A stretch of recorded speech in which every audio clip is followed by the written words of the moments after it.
أعوذ بالله من الشيطان الرجيم بسم الله الرحمن الرحيم الحمد لله رب العالمين الصلاة والسلام على رسولنا محمد وعلى آله وصحبه أجمعين Барлық мақтаулы қолдарыбыз, хамид сәнәләребез ихластан бір Аллах кабылсайды. Һәм сөйкле пәйгамбәребез Мухаммад Мустафа саллаллаху алейхи ва саллям рух шарифіне шулай ихластан булган, аны чиксез яратудан күңелләребезнең түрләреннән чыккан салават шарифләр, дуа сәламнәребез даим ишеп торсайды. Һәм шулай һәрберебезнең дуа итүче без дуа тиешле булган барлык арвахларыбызга да дуаларыбыз ирешеп, алар да сөенеп шатланып даим бездән разы булып калсалар иде. Аллаһ Тәала шушы дин юлында булыбыз, гыйбадәтләр, изге амаллар кылып яшәүбезне дәвамлы һәм даимчыл кылса иде. Инде мөселман кардәшләрем, менә безнең инде Шәгъбан айлары бара. Пәйгамбәр саллаллаһу алейхи ва саллям даим бу көннәрдә дуа кылып сораган айлар бара. Ягъни ул дуа кыла иде: "Я Раббым, Рәҗәб, Шәгъбан айларының бәрәкәтенә ирештер, изге Рамазанны күрергә насыйп ит", дип шундый мәгънәдә дуа кыла торган булган. Һәм үзләренең сахабәләренә дә бу айлар кергәнче мөрәҗәгать иткәндә шулай дип әйткән: "И мөселманнар, сезнең өстегезгә бер бөек айның күләгәсе төште", дип, ягъни Рамазан аен инде ул килгәнче үк шулай зурлап аңа кешеләрнең игътибарын юнәлткән, сезнең өстегезгә шушы бөек айның күләгәсе төште дип. Менә безнең өстәдә инде шушы айның күләгәсе, иншалла, Рамазан айларыбыз мүбәрәк булсын. Рамазан айларын дөрес итеп каршы алып, иң хәерле рәвештә үткәреп, Рамазан артында булган бәрәкәт фазиләтләргә ирешә алсак иде. Инде шуңа күрә менә Рамазан ае турында үземә дә кайбер нәрсәләрне искәртеп китәсем килә. Бәлкем инде башка кешеләр дә үзләренә файда күрерләр.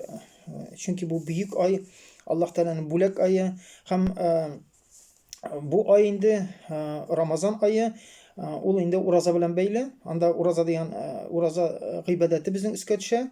Ләкин Рамазан ае ураза белән генә түгел, ул үзе бөек ай. Инде менә бу уразага кагылышлы аятларның төп аятлар ул Бакара сүрәсендә 187дән алып 183дән алып 187нче аятларга хәтле әйтелә. Һәм инде менә без кайбер шушы аятлардагы нечкәлекләрне искә төшереп җибәрсәк, әйбәт булыр иде.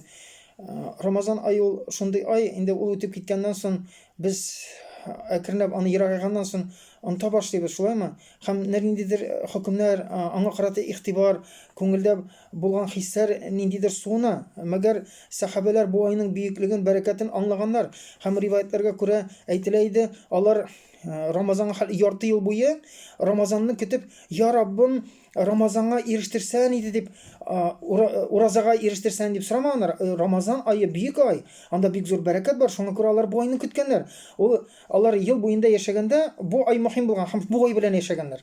Аларның яшәеше бу айда, шуңа күрә алар бу айны башка вакытларда сагынып көткәннәр һәм бик тә бу көнгә ирешүне тораганнар, гел дуа кылганнар: "Я Раббым, Рамазанга ирешсәм". Инде Рамазан үткәннән соң алар инде тагын ярты ел дуа кылганнар: "Я Раббым, шушы Рамазанның бәрәкәтенә ирешкән булсак иде, Рамазаныбызны бездән кабул иткән булсаң иде", дип алар дуа кыла торган булганнар. Чөнки алар моның бөеклеген аңлаганнар һәм аңа карата хисне югалтмаганнар. Без инде кайбер вакытта бу хисне югалтабыз. Менә Рамазаннан соң чыккач бөтенләй икенче хис. Мәгәр керер алдыннан ниндидер курку бар, ой, тагын эшләр тегеләй була, булай була, курку бар, ниндидер тиешле дәрәҗәдә хисләр юк. Ләкин Рамазаннан чыкканнан соң инде рәхәт була. И тагын уразаның бетмәвен телисең. Ләкин вакыт үтә, бу хис югала. Әлбәттә, бик үкенечле. Шуңа күрә инде менә бу Рамазанга кергәнче әзрәк хисләрне үземне дә кузгатасым килә. Һәм кайбер нәрсәләрне ачыклыйсы килә. Менә монда аятларда китә. Беренче, бу аятлар 183дән 170гә хәтле без Коръәнне ачып укыганда, ул инде бер атлы килә торган аятлар. Ләкин без беләбез, аятлар бер вакытта иңмәгән. Вакыт араларында ниндидер вакытлар булган һәм алар ниндидер вакыйгалар белән бәйле булган. Шуңа күрә, әгәр дә без үстән бер атлы укып китсәк, менә бу араларындагы шушы вакыт үткәнне, ниндидер вакыйгаларны белмәсәк, без аны аятларны тиеш дәрәҗәдә аңлап бетермибез һәм аның максатын тиешле дәрәҗәдә аңлый алмыйбыз. Инде менә монда да беренче шушы аятта Аллаһ Тәала мөрәҗәгать итеп әйтә: "Аъузу биллаһи минәш шәйтанир раҗим. Я әйюхәлләзина аману кутиба алейкумус сияму кама кутиба алаллазина мин кабликум ләгалләкум таттакун". Аллаһ Тәала мөрәҗәгать итте: "И сез иман китергәннәр". Димәк, Аллаһ Тәала бу аятта мөселманнарга мөрәҗәгать итте. Без беләбез, ураза гыйбадәте ул инде хиҗрәттән соң Пәйгамбәр саллаллаһу алейһи вәсәлләмнең 14-нче ел дәгъват барган вакытында Мәдинәгә күчкәннән соң Мәдинәдә 2 ел үтте. 10-нчы елны без беләбез, безгә намаз фарыз кылынды. Инде менә бу 14-нче елда шушы аят шул вакытта инде. Һәм Аллаһ Тәала бу уразаны безгә йөкләде. Һәм әйтте: "И сез иман китергән бәндәләр, элекке сезгә хәтле булган мин кабликум булганнарга язылган кебек, кутиба язылган кебек сезгә дә язылды ураза тоту" диде. Ураза тоту гыйбадәте диде Аллаһ Тәала. Һәм без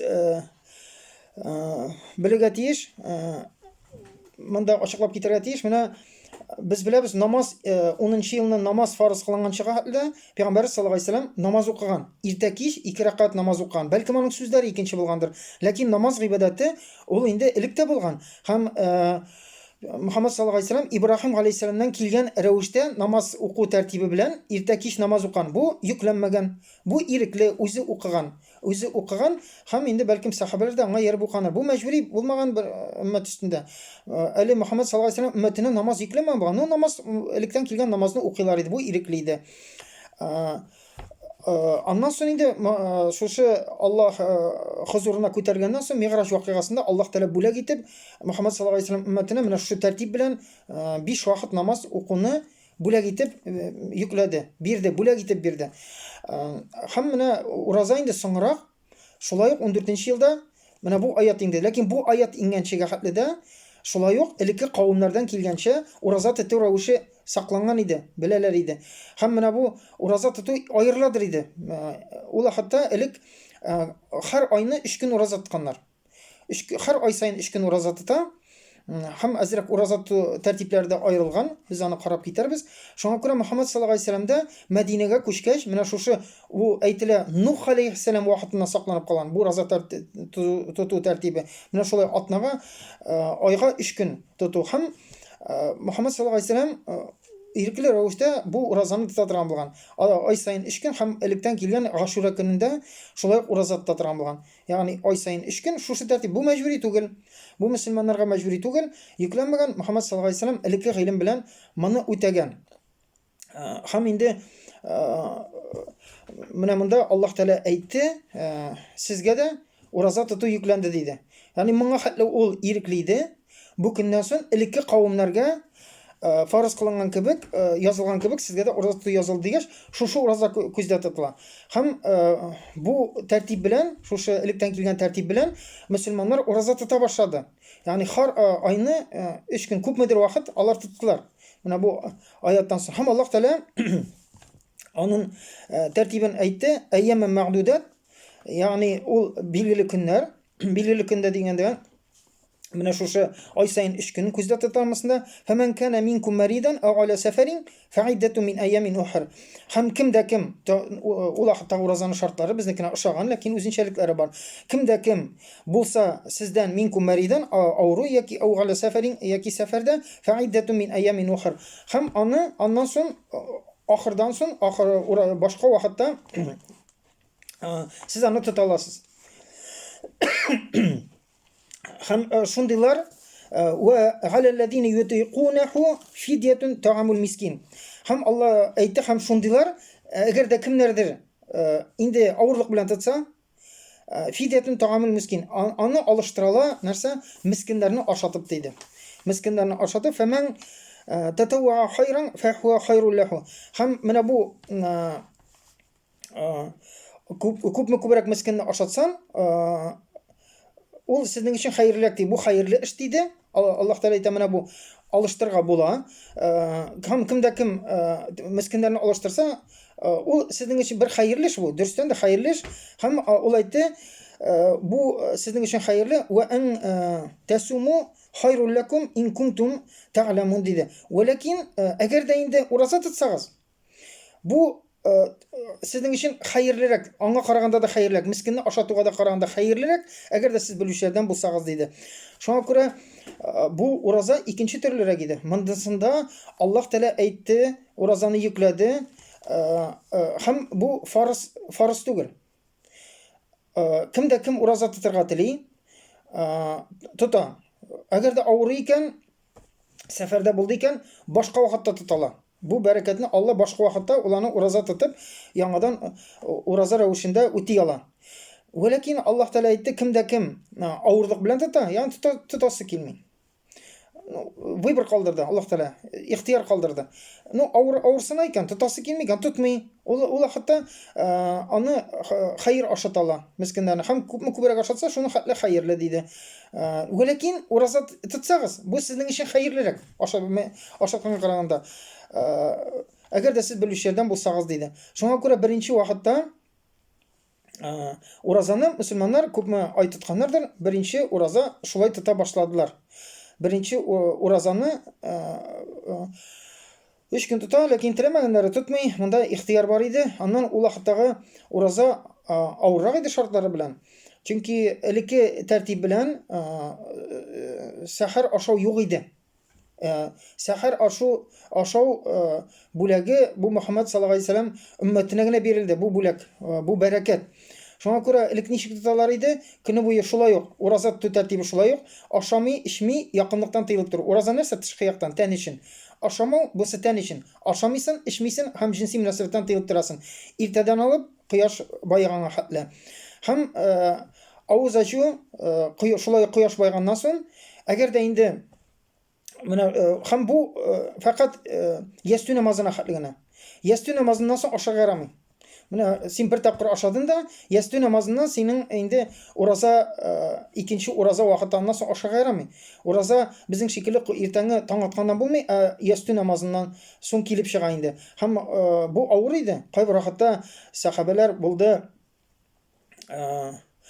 шушы кайтып анда йоклап китәләр, уянып китте, була бит инде шундый, эштән арып кайтты, ятып торыйм дип анда утырып йоклап китте, яки йоклады икән, шулай ук аннан соң торгач ашарга ярамый. Яки шушы ястү намазы, яки йокы белән менә бу чикләнә. Йоклап киттең, син торгач берничә алмыйсың. Бөтенесе тыелган. Һәм шулай килеп чыгадыр, берничә көн, мәсәлән, көн авыз ачмыйча, 2 көн ураза килеп чыга, бер ашамыйча килеп чыгадыр иде. Менә шундый авырлыклары бар иде. Инде күпмедер вакыт үткәннән соң аят аннан соң килде. Менә бу ураза тәртибе бирелде. Үзенчәлекләре шулай иде. Һәм мөселманнар, Пәйгамбәр саллаллаһу алейһи ва сәлләм элек ирекле булса, хәзер инде ул йөкләнде. Һәм мөселманнар шушы рәвешчә ураза тота башлады. Теләгәннәре ураза тота, теләмәгәннәре элек инде тәртибе Мөхәммәд саллаллаһу алейһи ва сәлләм ураза гына иде. Онда да мискин ашату тотмасан юк иде, фақат ирекле иде. Ләкин монда инде уже бу гыйбадәт рәвешендә бирелде. Шуңа күрә яки ураза тотасың, ниндидер сәбәп белән тота алмасаң башка вакытта тутыра аласың, теләгән булса бу саваплы эш. Әгәр дә авырсынасың икән, ул вакытта тотмыйсың. Ләкин мискин ашатырга тиеш буласың. Хөкеме шулай иде. Һәм шу рәвештә ураза мөселманнар өммәтенә кирип китте.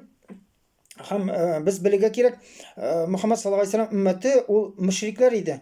Аларда инде элекке дине нинди китапларга нигезләнмәгән булгач, аларның инде яшәү рәвешендә ураза гыйбадәте юк, һәм монда ураза бик авыр иде тотарга. Истидә тоту без җиңеллек белән тотабыз. Менә күз алдына китерә кирәк, ул вакытта бүген ярый. Аллаһ Тәала насыйп итте, күпмедер дәрәҗәдә тоярга бер үткән елларны инде Аллаһ насыйп итте, Рамазан аен шушы умра хаҗына барырга һәм Мәккәдә ураза тотарга. Иссе вакыт җәйгә туры килде ул. Июль аенда ураза иде. Һәм бик иссе иде, анда урама чыгып булмый, анда бер нәрсә эшләп булмый. Без инде әле нинди җиңеллек? Без гостиница, ашарга күп. Син көне буе анда хаҗга дип баргач, фақат шушы ураза белән генә шөгыльләнәсең, син бит эш исе юк. Син акча белән килдең. Син көне буе уразада Коръан укыйсың, зикр кыласың, салкын җирдә утырасың. Шулай булса да авыз ачрага җиткәч, авыз кибәдер һәм инде суга карап кына торасың. Бу бик авыр. Сахабалар ул вакытта ризык булмаган, безнеке шикелле булмаган, алар көне буе эшләргә мәҗбүр булганнар, иссидә торганнар. Һәм күз алдына китерегез, 2 көн син инде авыз ачмыйча, су ичмыйча ураза тотарга, анда 60, 50, 40, 50, 60 градуста, бу бик авыр. Һәм бу авыр алар өчен ул вакытта, һәм күнекмәгән ул халык, аларда ураза гыйбадәте булмаган асылда. Шуңа күрә Аллаһ Тәала җиңеллек белән, менә шушы җиңел рәвештә әкрен генә кертеп җибәрде, мәҗбүр итмәде. Ирекле, кемнәрдер тотты, кемнәрдер тотмады, авырсынды, шулай калды. Ләкин бу гыйбадәткә иеленә башладылар, әкренләп керде. Әгәр дә инде шул вакытта бер көнне сез 30 көн ураза тоту, бүгеннән соң яңа бер гыйбадәт шундый тәртипләр белән керсә, әгәр дә әлбәттә бу бик авыр булган булыр. Шуңа күрә Аллаһ Тәала авырлык теләми, җиңеллек белән ул бөтенебезнең хәлен белә, безнең нечкәлекләрне белә, кимчелекләрне белә. Шуңа күрә менә шундый җиңел ысул белән Аллаһ Тәала башта уразаны безгә йөкләде шундый рәвештә. Инде күпмедер вакыт үткәннән соң менә аннан соң шушы 185-нче аятта килде. Бу аят димәк күпмедер вакыттан соң Аллаһ Тәала яңа аят иңдерде. Ансы шәһр Рамадан аллази унзила фиһи ал-Кур'ан. Ягъни Аллаһ Тәала әйтмәде. Менә шундый ай, Рамазан айы, аның бөеклеге нәрсәдә? Аның бөеклеге бу айны сез ураза торырга тиеш. Юк, ураза әле Рамазан айында тоту юк иде. Аллаһ Тәала Рамазан айы турында хәбәр бирде. Һәм ул Рамазан айының бөеклеге уразага бәйле түгел. Ураза төбелеше түгел. Шуңа күрә Аллаһ Тәала әйтте, нинди бөеклеге? Рамазан айы нинди ай? Беренчедән әйтергә кирәк, Рамазан айы 12 ай арасында бердән бер ай, аның исеме Коръәндә телгә алынды. Аллаһ Тәала кыямәткә үзенең китабында бу айның исемен телгә алды. Бу уже күрсәтеп тора. Коръәндә зикр ителгән икән бу айның өстенлеге, бу айның бөеклеге Аллаһ Тәаланы Коръәндә зикр итте. Исеме белән әйтте. Һәм Аллаһ Тәала бу айны бөеклек иткән, бу айның төп бөеклеге нәрсәдә? Ул Коръәндә унзила фиһи ал-Кур'ан диде. Бу айны иңдерелде. Унзила фиһи анда ал-Кур'ан худан лин-наси ва байинатин минал худа вал фуркан. Аллаһ Тәала шулай дип әйтте. Димәк, бүгенге көндә кайбер вакытта безнең менә шушы аңлау дөрес түгел. Без нәрсәгәдер Рамазан айы току ураза белән генә, ураза турында уйлыйбыз. Менә хәзер ураза тотам, уразага әзерләнәбез. Бу айның как будто төп гыйбадәте ураза һәм башка нәрсә түгел. Ураза сәбәп. Әлбәттә ул бу дөрес түгел һәм инде бу айга карата без үзебезнең мөгамәләбезне үзгәртергә тиешбез. Бу айның кыйммәте, бәрәкәте нәрсәдә? Уразада түгел, Коръәндә. Бу айны иңдерелә башлаган Коръәндә. Инде гомумән Пәйгамбәрнең хадисендә бар, bir hadiste Peygamber sallallahu aleyhi ve sellem aytdı. Elik kitaplar, yani mesela İbrahim aleyhisselamның bitleri diye aytабыз. Ул hadiste aytdı. Peygamber sallallahu aleyhi ve sellem birinci Ramazan tünündə indi dedi. Tevrat kitabı Musa aleyhisselamga ingen vakit ol 6-cı Ramazan ayı günü idi. Bibliya İsa peygamberga ingen 13-cı Ramazan, Kur'an 24-cı Ramazanda dedi. Hem Peygamber sallallahu aleyhi ve sellem aytdı. Mana bu Kur'an'dan qala bütünüsü İbrahim aleyhisselam bitleri Tevrat, İncil kitapları alar indi Allah Teala tarafından şuşa peygamberlerge mana şul bir künde hem tulusu bilen indirildi deydi. Kur'an indi özünçəligi nərsədə ol indirildi. Aytila inna anzalnahu fi leylatil mubaraka inna anzalnahu fi leylatil qadr deb Allah Teala bu kişəni ayta. Bu ol şuşa 24-nji ol ingen vaqt 24-nji kişə bula. Ol indirildi. Bütün kukka çürüldü tolusu bilen. Ondan sonra indi 22 yıl boyu, 22 yıldan artık 23 yılga yakın her kirekli vakitine doğru kelip, vakıgasına doğru kelip, ekirnep ayatlap ingip turdu diye.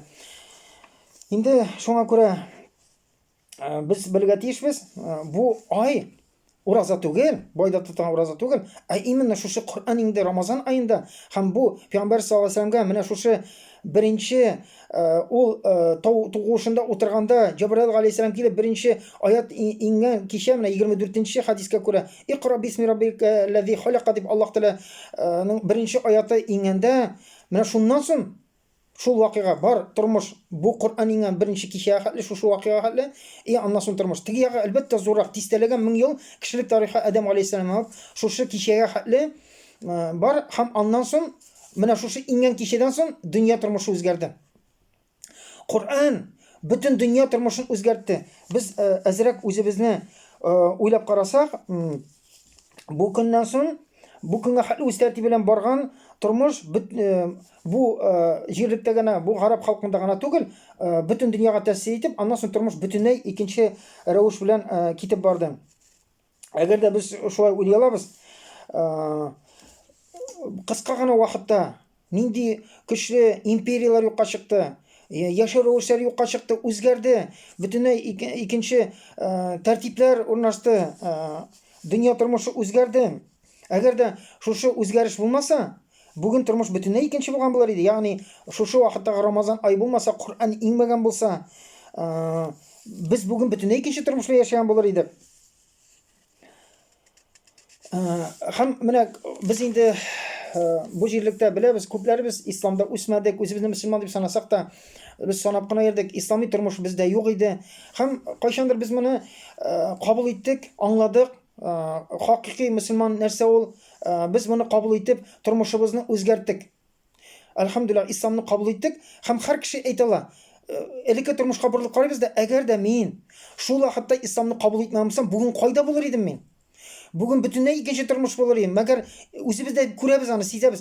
Ислам безне ничек үзгәртте, үзебезне, тирәктәге тормышыбызны, бөтен яшәү рәвешен, фикерләребезне, уйларыбызны үзгәртте. Тормышыбыз бөтенләй без күз алмаган якка борылып, үзгәреп, иң хәерле якка үзгәреп китте. Һәм күрә һәр кеше белә үзенең тормышын Коръән ничек үзгәрткән, ул җир йөзендәге бөтен яшәешне үзгәртте һәм ниндидер кыямәт көненә хәтле кешелек бөтенләй икенче тарих белән яшәп китүенә сәбәпче булды.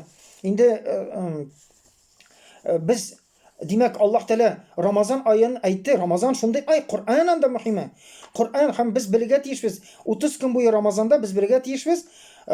Şu ay sebeple biz İslam'a iyi bulduk. Bugün bizim dinimiz var. İslam'ı yaşar oluşu jirizinde var. Şu günden son Allah Teala'nın kürsütken yaşar oluşu var. Bugün bizim Kur'an'ımız var.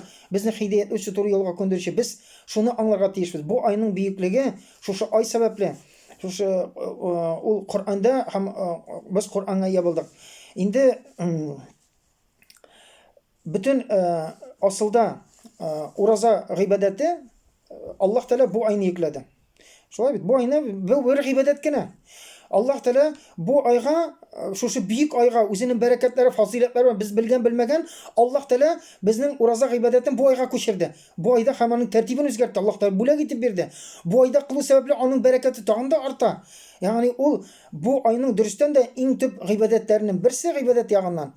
Ләкин ул бу айның максаты түгел. Бу ай безнең ураза тоту максат түгел, ураза тоту бөтенләй икенче.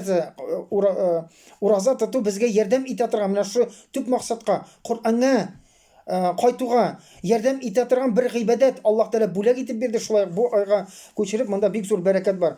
Һәм әгәр дә без тарихка карасак, бөтен пәйгамбәрләр, бигрәк тә инде, мәсәлән, Муса галәйһиссәлам һәм безнең пәйгамбәребез дә Аллаһ Тәала белән очрашып, шушы аннан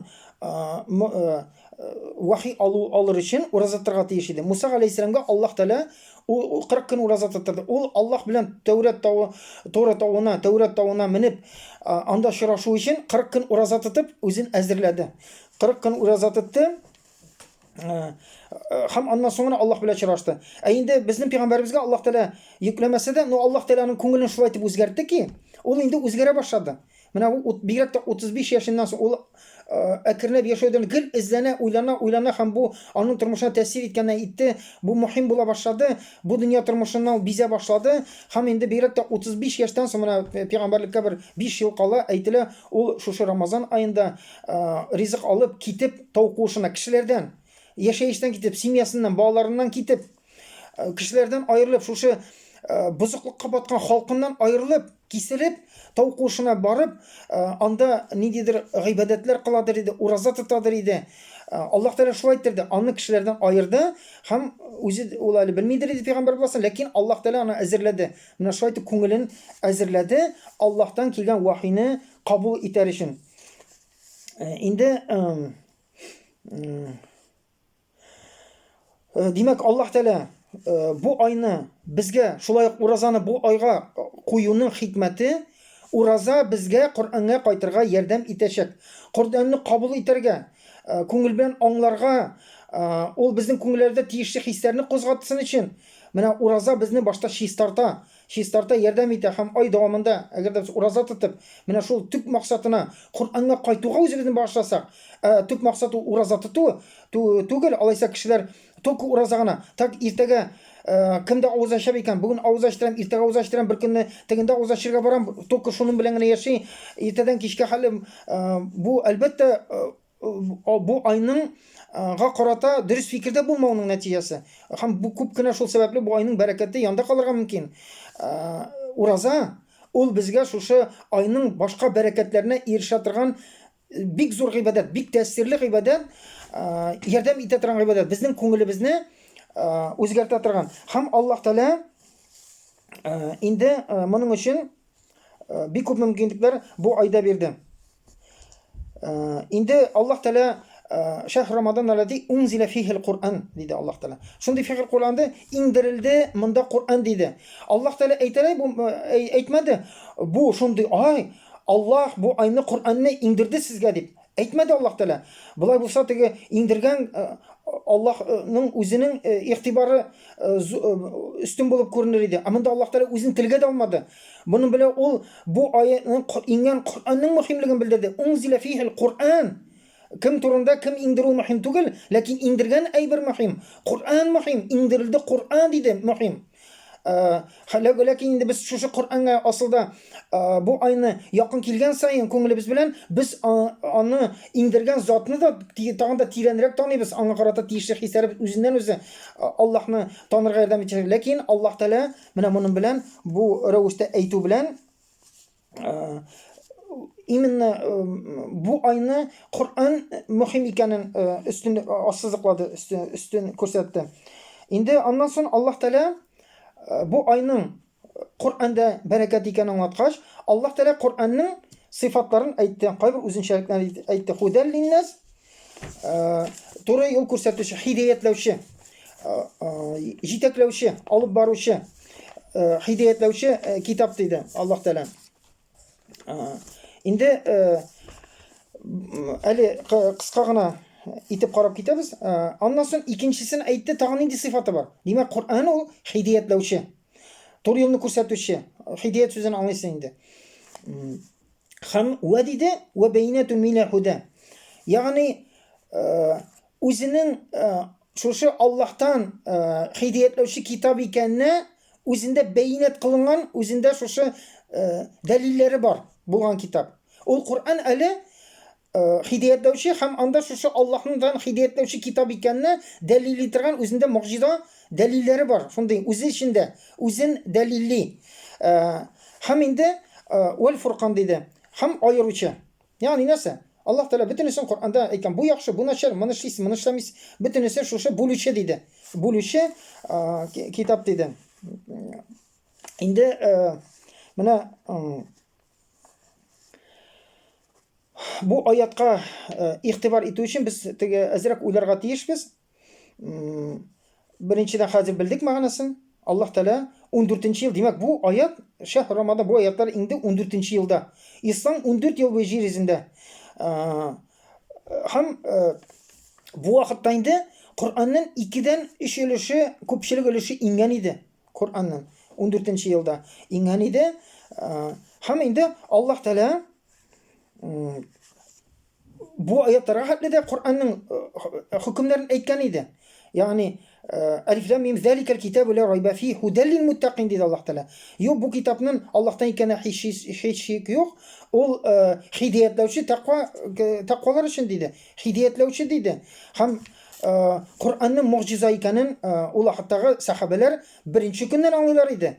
Даже без беләбез вакыйгаларда кафир булганнары, мушриклар Куръанны тыңлаганнан соң аларга шундый тәэсир итәдер иде. Алар үзләренең кая карарга белми, чөнки алар беләдер иде бу нинди бийек сүзләр бу. Чөнки алар гараплар һәм аның Куръанның мугъҗизасы аларга тәэсир итәдер иде. Мушрикларына хәтле тәэсирләнәләр иде. Андый вакыйгалар бик күп. Инде нәрсәгә Аллаһ Тәала 14нче елда бу нәрсәне, хакыйкатьне бөтенесе дә белә. Куръан ул хидаятләүче.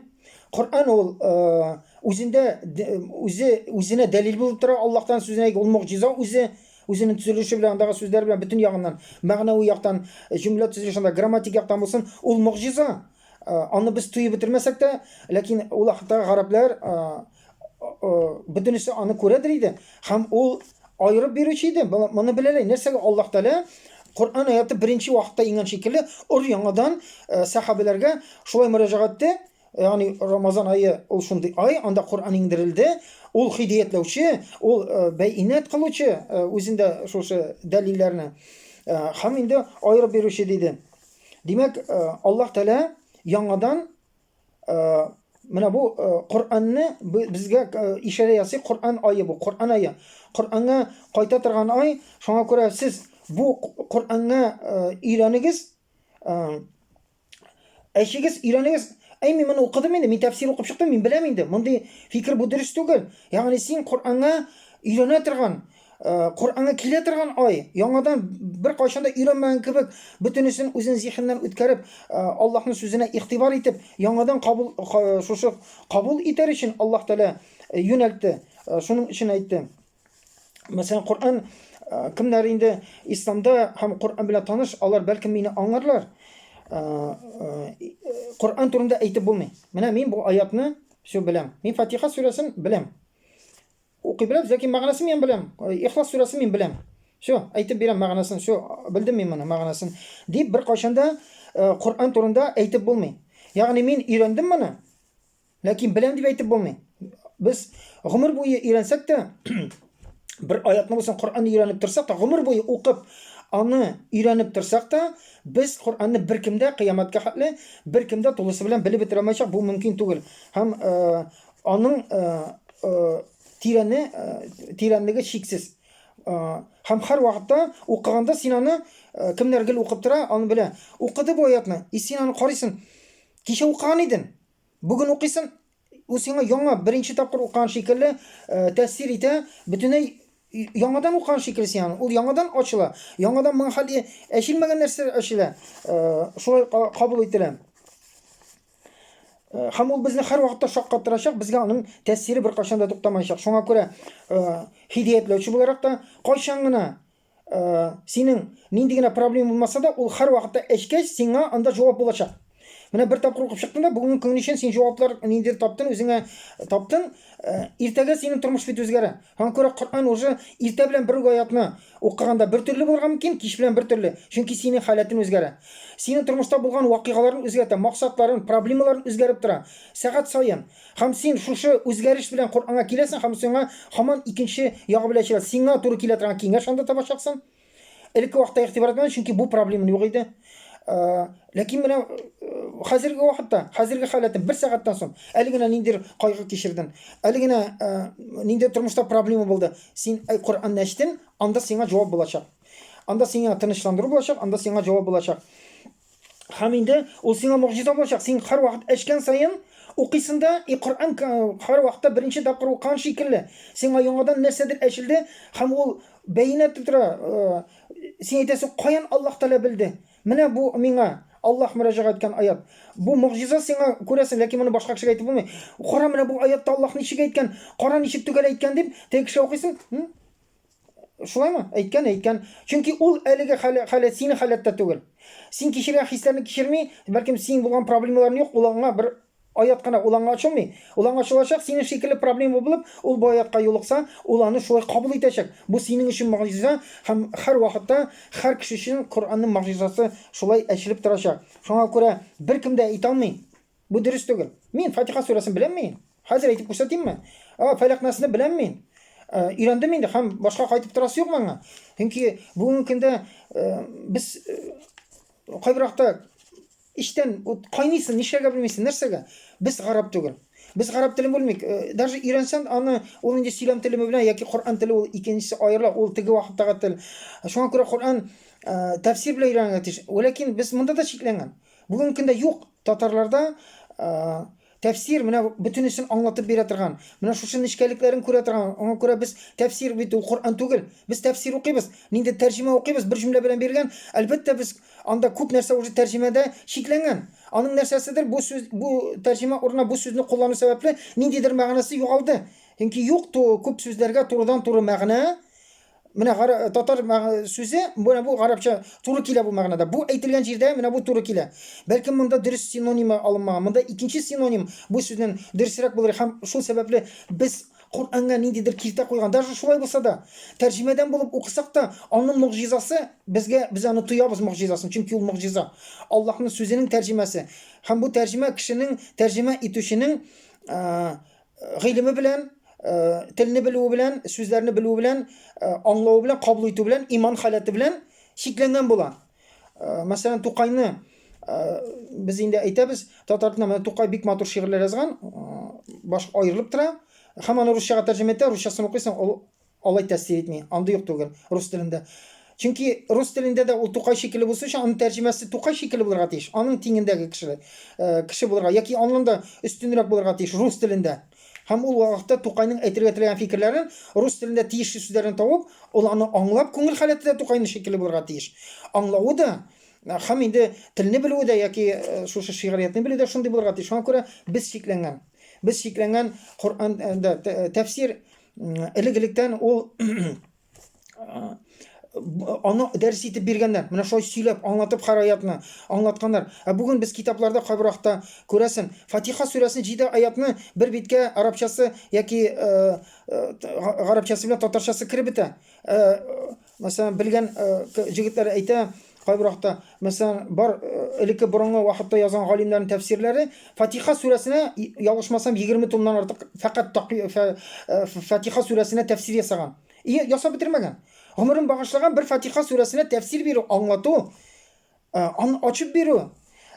Ләкин аны биреп бетерә алмаган. Һәм беркем дә биреп бетерә алмый. Беркем дә Фатиха сүрәсен биреп бетерә алмый. Без ниндидер 7 аят белән шикләнәбез, төп мәгънәсен бирә, ләкин күп нечкәлекләрен, мөгъҗизалары аның безнең яннан үтеп китә. Без шул яктан кимчелекле. Шуңа күрә инде әлбәттә һәр вакытта Коръән күпме генә өйрәнсәк тә безгә яңа өйрәнгән китап шикелле ул. Әйткәнемчә, ул хидаят буларак та һәр вакыттан да киңәш булачак. Һәм һәр вакытта безнең өчен, шәхси һәрберебезнең үзе өчен, башка кеше аңламаса да, аның мөгъҗизасы эшлеп торачак, без аңа сокланачакбыз. Каян белде ул моны? Каран ничек әйтелгән дип, инде безне сокландырачак һәм һәр вакытта инде анда нәрсә яхшы, нәрсә начар бүлеп аңлатып, бөтенесендә полкаларга дип әйтәм, киштәлегә бүлеп куйган, бөтенесе дә шулай булачак. Бу безне тәэсир итәчәк. Инде шуңа күрә Аллаһ Тәала Коръәнне